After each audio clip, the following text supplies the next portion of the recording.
আসসালামু আলাইকুম ও রাহমাতুল্লাহ। জাহেদ একাডেমিতে সকলকে স্বাগতম। আমরা আজকে সাধারণ গণিত পরিমিতি পাঠে দিনাজপুর বোর্ড 2026 সৃজনশীলের সমাধান নিয়ে আসছি তোমাদের সামনে। শুরু করি। দেখো, প্রথম যে প্রশ্নটা ক নাম্বার, একটি গণকের সম্পূর্ণ পৃষ্ঠের ক্ষেত্রফল 72 বর্গমিটার হলে এর কর্ণের দৈর্ঘ্য নির্ণয় করো। কি বলছে? একটা গণক। গণকের চিত্রটা কেমন? গণক যদি আমরা এইভাবে আঁকি, ধরো এই যে এটা একটা গণক, এটা একটা গণক, একটা দুইটা তিনটা চারটা পাঁচটা ছয়টা বাহু। গণকের সম্পূর্ণ পৃষ্ঠের ক্ষেত্রফল, গণকের সম্পূর্ণ পৃষ্ঠের ক্ষেত্রফলের সূত্র হচ্ছে 6 স্কয়ার। গণকের সম্পূর্ণ পৃষ্ঠের ক্ষেত্রফলের সূত্র হচ্ছে 6 স্কয়ার। এখন কি বলছে আমাকে? যে একটি গণকের সম্পূর্ণ পৃষ্ঠের ক্ষেত্রফল 72 বর্গমিটার, এর মানে 6 স্কয়ার সমান 72। এটা আমি জানি, এটা আমাদেরকে দিছে। তা এর কর্ণের দৈর্ঘ্য নির্ণয় কর। কর্ণের দৈর্ঘ্য নির্ণয়ের সূত্র কি? ফর্মুলা কি? কর্ণের দৈর্ঘ্য নির্ণয়ের সূত্র হচ্ছে 3a √ 3a হচ্ছে কিসের সূত্র? কর্ণের দৈর্ঘ্য নির্ণয়ের সূত্র। কিসের সূত্র? কর্ণের দৈর্ঘ্য নির্ণয়ের সূত্র। এখন যদি আমরা এটাকে খুব সহজভাবে আমরা এটাকে সমাধান করার চেষ্টা করব ইনশাআল্লাহ।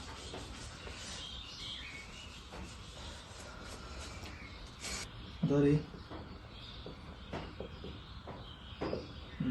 গণকের এক বাহুর দৈর্ঘ্য,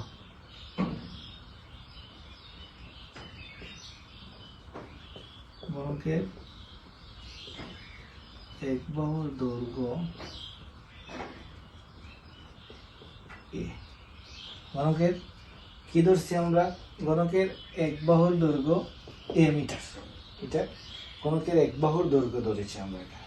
তারপরে কি বলেছে? যে গণকের সম্পূর্ণ পৃষ্ঠের ক্ষেত্রফল। গণকের সম্পূর্ণ পৃষ্ঠের ক্ষেত্রফল কি? গণকের সম্পূর্ণ পৃষ্ঠের ক্ষেত্রফল, সম্পূর্ণ পৃষ্ঠের ক্ষেত্রফল হচ্ছে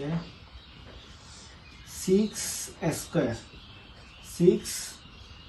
এটা কি? সম্পূর্ণ পৃষ্ঠের ক্ষেত্রফল।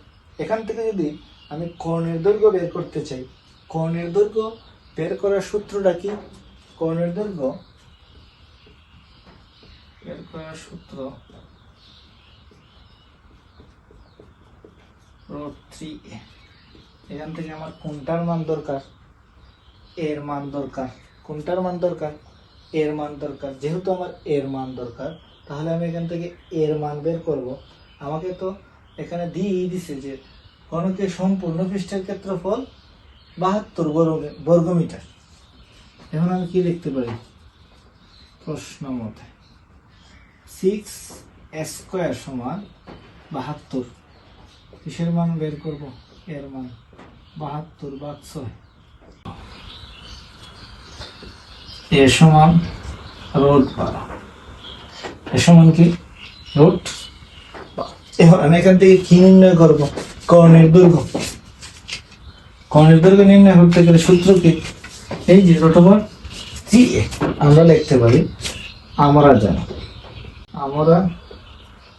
জানি কর্ণের দৈর্ঘ্য। কর্ণের দৈর্ঘ্য কি? √3a।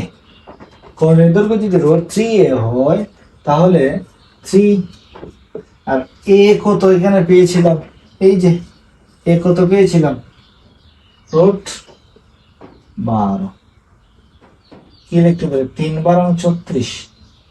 3 × 34 হলে √36 সমান 6। √36 সমান কি? 6। তাহলে কর্ণের দৈর্ঘ্য এখানে কি? কর্ণের দৈর্ঘ্য 6। শেষ। 1 ঘন সেন্টিমিটার লোহার ওজন 6.5 গ্রাম হলে লোহার পাইপের ওজন নির্ণয় করো।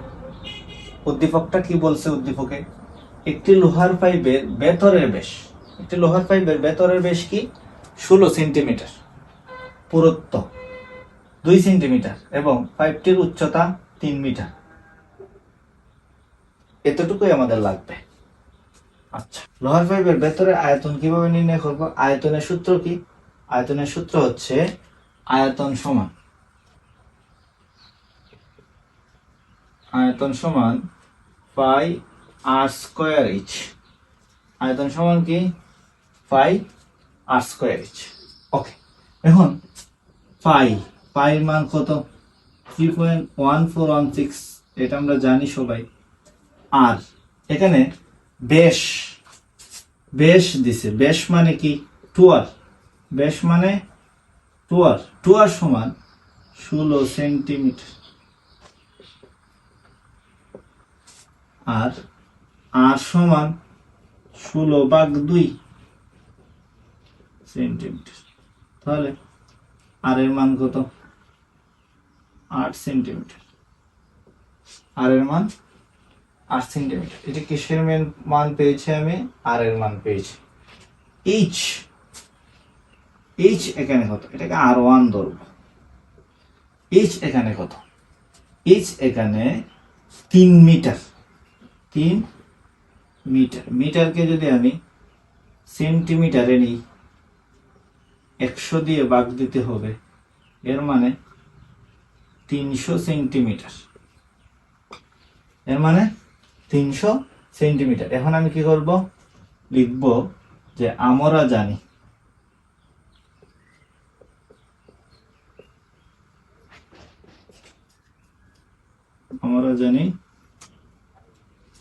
আয়তন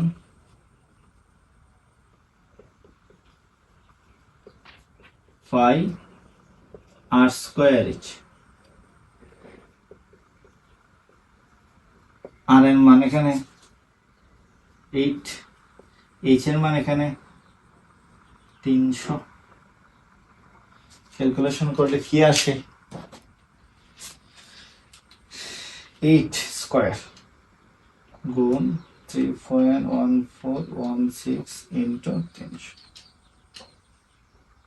300, 6031873। আয়তন যেহেতু আছে তাই ঘন সেন্টিমিটার হবে। আয়তন থাকলে কি হয়? ঘন সেন্টিমিটার হয়। যদি ক্ষেত্রফল হয় বর্গ সেন্টিমিটার। অংশ পেয়েছি আমরা লোহার পাইপের ভেতরের আয়তন। এখন আমরা বের করব লোহার পাইপের বাহিরের আয়তন। বাহিরের আয়তনের সূত্র কি? আমরা এখানে এটাকে R2 ধরব। R2 মানে 8+2, পুরুত্ব কি? 2 সেন্টিমিটার। যেহেতু এইটা একটা লোহার পাইপ ধরলাম, ধরো এটা একটা লোহার লোহার পাইপের এটা যে ভেতরের অংশ 8, এটার পুরুত্ব আছে আরো 2, তাহলে বাহিরের অংশ 8+2 10। 8+2 10। আর এর মান কত? এখানে 10 সেন্টিমিটার। আর এর মান 10 সেন্টিমিটার। এইচ আগে যা ছিল তাই, এইচ 300 সেন্টিমিটার। 5.1416 ওই না। ওরা জানি আয়তনের সূত্র কি?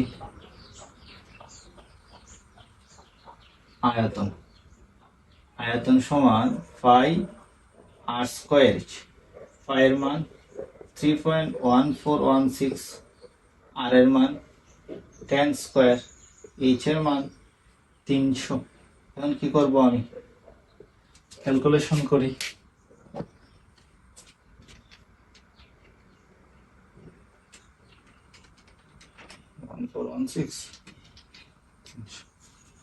942 সেন্টিমিটার। ঘন সেন্টিমিটার। আয়তন নির্ণয়ের ক্ষেত্রে ঘন সেন্টিমিটার হয়। এখন আমি কি নির্ণয় করব? মূল আয়তন কি? লোহার পাইপের মূল আয়তন। এখন আমি বলবো লোহার পাইপের আয়তন। লোহার পাইপের আয়তন আমি একটু বড় করে করব। 94 লোহার পাইপের বাহিরে আয়তন 9428 আর ভেতরে আয়তন 60318 60318.72 এটা।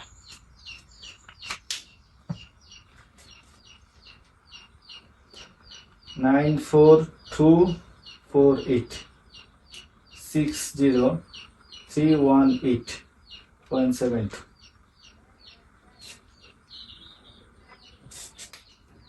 কি পেয়েছি? 33929.28 ঘন সেন্টিমিটার। কি ঘন সেন্টিমিটার, যাকে আমরা সিএম কিউব লিখতে পারি। ঘন সেন্টিমিটার মানে কি? CM cube. আচ্ছা, এখন আমাদের কি দরকার? লোহার পাইপটার ওজন নির্ণয় করতে হবে। তখন আমরা লিখতে পারি এখানে আবার 1 ঘন সেন্টিমিটার লোহার ওজন 6.5 গ্রাম। 1 ঘন সেন্টিমিটার লোহার ওজন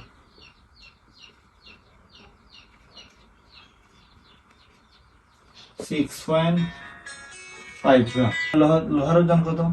6.5 গ্রাম। তাহলে এখানে সুতরাং 33929.28 ঘন সেন্টিমিটার লোহার ওজন। কি করতে পারি? লোহার ওজন 6.5 গুণ 33929.28 এটা লিখতে পারি। এটা যদি লিখি 6.5 ইন্টু 33929.28 কি আসে? 22054032 এটা গ্রাম। এটা গ্রাম। এখন যদি আমরা এটাকে কেজিতে নিতে চাই তাহলে কি করব? 22054032 ভাগ 1000 কেজি। আমরা জানি যে 1000 হলে 2205.54 কেজি। লোহার পাইপটির ওজন কত? আমরা লিখব লোহার পাইপটির ওজন, লোহার পাইপটির ওজন কত? 22 বলতে 220.54 কেজি।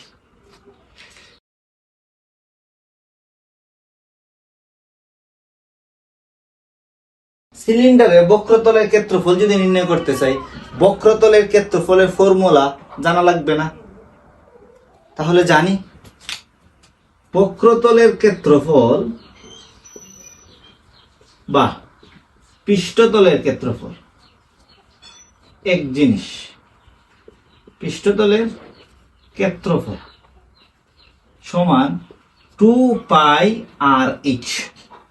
বক্রতলের ক্ষেত্রফল বা পৃষ্ঠতলের ক্ষেত্রফল সমান 2πr/h।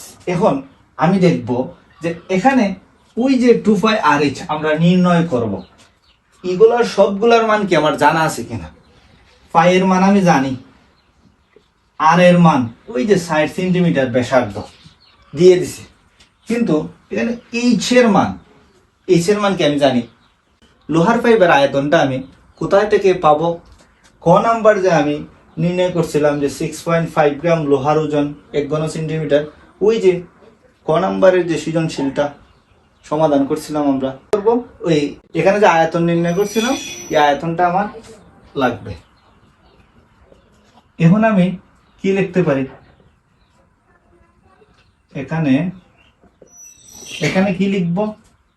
যে ফাই সমান 3.1416। ব্যাসার্ধ আর সমান কত? 4 সেন্টিমিটার। ব্যাসার্ধ আর সমান কত সেন্টিমিটার দিছে? 4 সেন্টিমিটার দিছে। এখন বক্রতলের ক্ষেত্রফল বা পৃষ্ঠতলের ক্ষেত্রফল থেকে আমি দেখলাম যে এইচ নির্ণয় করতে হবে। এইচ নির্ণয় করতে গেলে আমি কি করতে হবে? যে ক হতে যে আমি পাই, লোহার পাইপের আয়তনটা কত ছিল?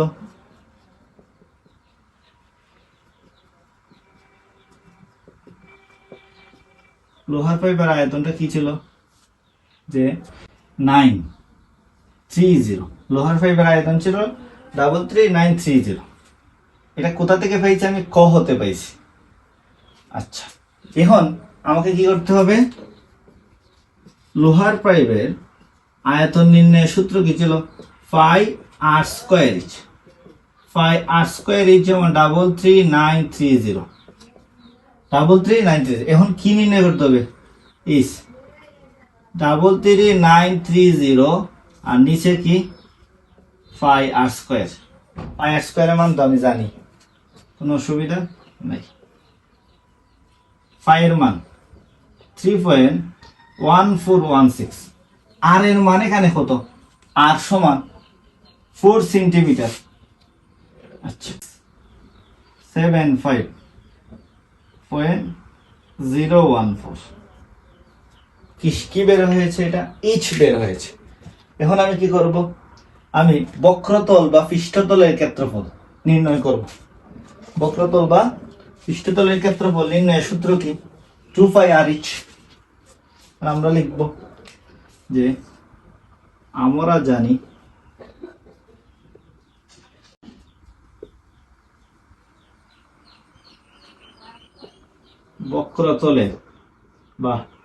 বক্রতলের দেখেন, আমরা পৃষ্ঠতলের ক্ষেত্রফল লিখব না।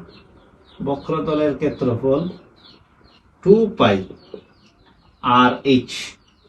2 পাই মান 3.1416। আর এর মান ব্যাসার্ধ 4, এইচ এর মান কত ছিল? 675.014। এখন কি করব? আমি ক্যালকুলেশন করব, তাই তো? বক্রতলের ক্ষেত্রফল 16964.99 বর্গ সেন্টিমিটার।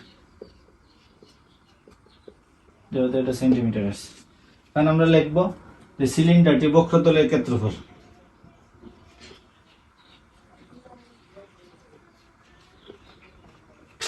সিলিন্ডারটির বক্রতলের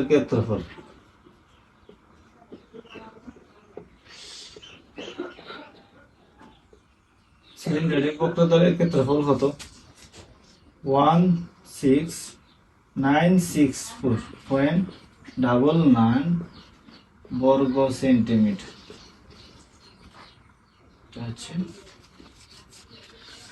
সলিউশন।